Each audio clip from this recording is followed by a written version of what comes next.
o Verbo estava com Deus, e o Verbo era Deus. Todas as coisas foram feitas por Ele, e sem Ele nada do que foi feito se fez. E o Verbo se fez carne e habitou entre nós, e vimos a sua glória, como a glória do unigênito de Deus, cheio de graça e de verdade. No princípio criou Deus. Foi Deus quem criou todas as coisas. A palavra criou aqui é diferente da conotação do nosso português. Criou aqui, na verdade, significa criar, chamar a existência do nada. Por isto que a Bíblia diz que o nosso Deus é poderoso para fazer muito mais do que aquilo que pedimos ou desejamos, porque Ele chama a existência as coisas que não existem. Aleluia! No princípio criou Deus os céus e a terra. Agora percebam, versículo 2: a terra, porém, era vazia, sem forma, e havia trevas sobre a face do abismo. Ora.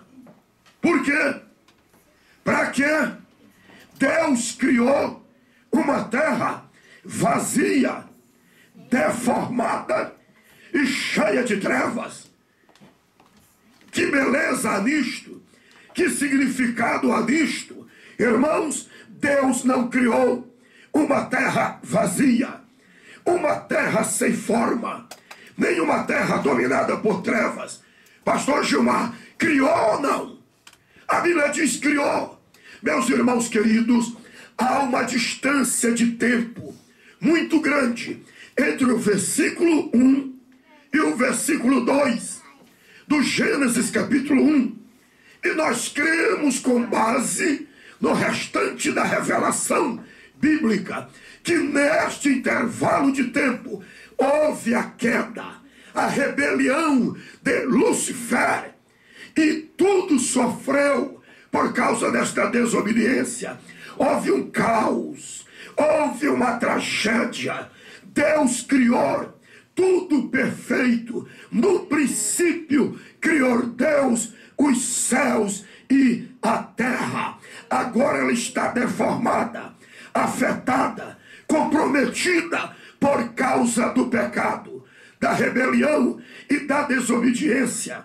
Pastor Gilmar, e a natureza, o cosmos, tudo que foi criado tem a ver com a desobediência dos homens? Claro que tem. Percebam isto. Quando Jesus disse na cruz do Calvário: Pai, em tuas mãos entrego o meu espírito, está consumado. A Bíblia diz: o sol escureceu, a terra tremeu, as sepulturas se abriram. A natureza é viva, ela conhece o seu Criador, ela conhece o Deus que a formou. Aleluia! Agora que nós nos sintonizamos e o Espírito de Deus movia-se sobre a face do abismo, aqui começa as ações do Espírito de Deus. Mas antes que apliquemos a primeira, entenda isto: esta é a primeira menção que a Bíblia Sagrada faz acerca do Espírito Santo. Gênesis 1 e 2. A terra, porém, era vazia e sem forma, e o Espírito de Deus movia-se sobre a face do abismo.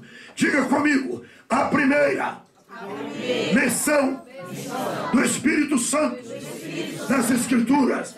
Agora me escute: na primeira vez que o Espírito Santo é mencionado, ele já aparece em movimento, em ação. Irmãos, o Espírito de Deus não é calado. O Espírito de Deus não é parado. O Espírito de Deus não é engessado. O Espírito de Deus não é petrificado. O Espírito de Deus não é empacotado. O Espírito de Deus não é preguiçoso. O Espírito de Deus não é paralítico. O Espírito de Deus não é atrofiado. O Espírito de Deus age.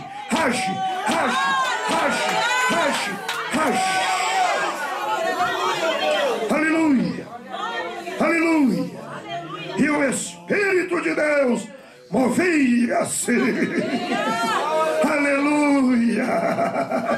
Eu duvido que haja verdadeiramente uma crente, um crente cheio do Espírito de Deus e seja morto, parado, inerte, atrofiado. Eu duvido. Todo cristão cheio do Espírito de Deus é energizado pelo Espírito de Deus. Aleluia. É por isso que crente cheio é diferente, irmão. Não pense que eu penso que ser cheio é plantar bananeira. Não. Mas que é diferente. Crente cheio do Espírito é. Irmão, crente cheio do Espírito, a gente conhece pelos olhos no brilho, pelo brilho nos olhos. Crente cheio do Espírito, irmão, a gente conhece na hora da saudação. Crente cheio do Espírito, a gente conhece sem que ele abra a boca, a gente já conhece que a unção de Deus está naquela vida. Eu digo isto em o nome de Jesus. Eu conheço crente espiritual, crente que ora e crente que não ora. Não é preciso mais do que 5 minutos de contato com ele. Diga, Deus seja louvado. Não é preciso muito tempo, não. Eu conheço. Ramando e Candarras. Querendo lohai. Charamando e Candarras. Aleluia. A Bíblia diz que o homem espiritual, isso também envolve as servas de Deus, discerne bem todas as coisas. E o Espírito de Deus movia-se. Olhe para a minha mão. Movia-se. Movia-se. Este termo no original do Antigo Testamento é incubar, é comunicar vida, é chocar, é dar vida. Movia-se. Esta é a primeira ação do Espírito de Deus. Uma ação de transformação, transformando do deformado para ter forma, transformando do vazio para pleno, transformando das trevas para a luz. E o Espírito de Deus movia-se. Aleluia.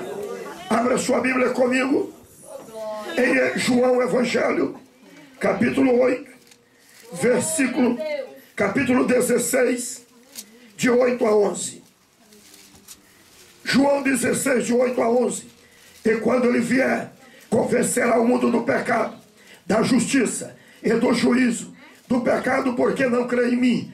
Da justiça, porque vou para o meu Pai e não me vereis mais. E do juízo, porque o príncipe deste mundo já está julgado. Jesus está dizendo, quando ele vier, ele quem? O Espírito Santo.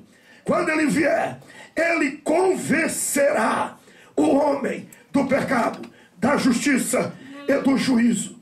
Irmão, homem não convence homem acerca de salvação, acerca de pecado, acerca de vida eterna. Homem não convence homem acerca de confissões.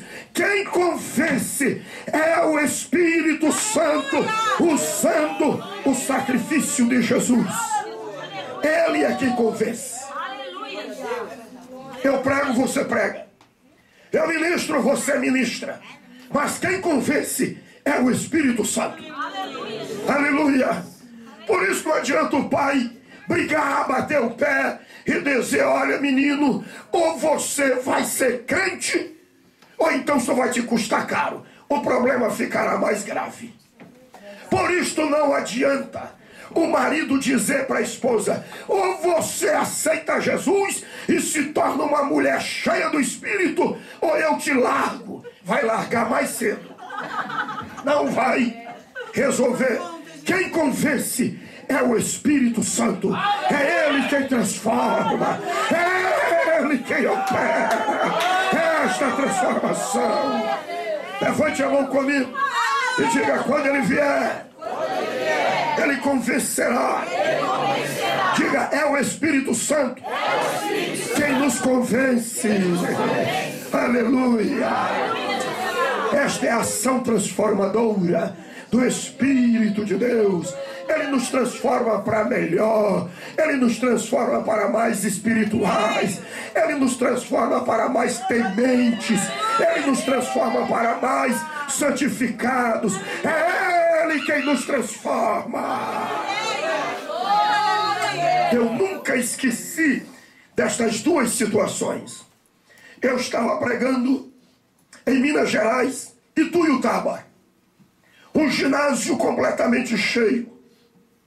Quando eu estava terminando de pregar, muitas pessoas aceitando a Jesus, eu vi um jovem, ele devia ter assim uns 17 anos, atravessou de uma ponta a outra do ginásio, e depois veio com uma senhora à frente, e eu deduzi, deve ser a mãe dele, senhora mãe, e ele veio chorando.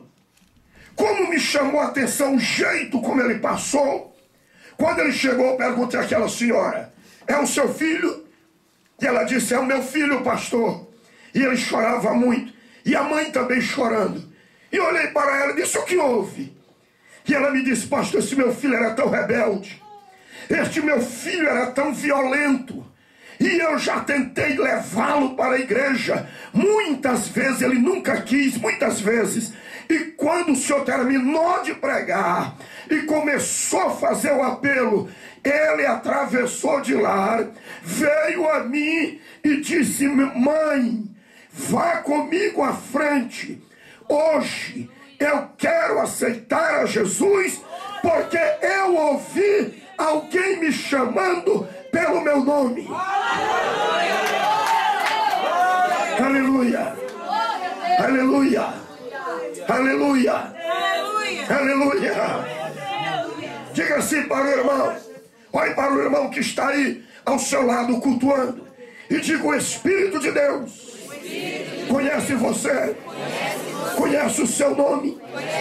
Conhece o seu endereço. Sabe tudo ao seu respeito. Você hoje, inclusive hoje, não escapará do trabalho do Espírito de Deus. Aleluia! Hoje você não escapa, irmão. Aleluia! Aleluia! É Ele quem convence. É Ele quem transforma. Na outra ocasião, uma das vezes que eu estava pregando em Camboriú, terminei de pregar ali, passado quase uns 3 meses, eu estava em Macapá, pregando em Santana, Macapá. Terminei de pregar, veio uma senhora, acompanhada de uma filha, uma jovem, inclusive muito bonita,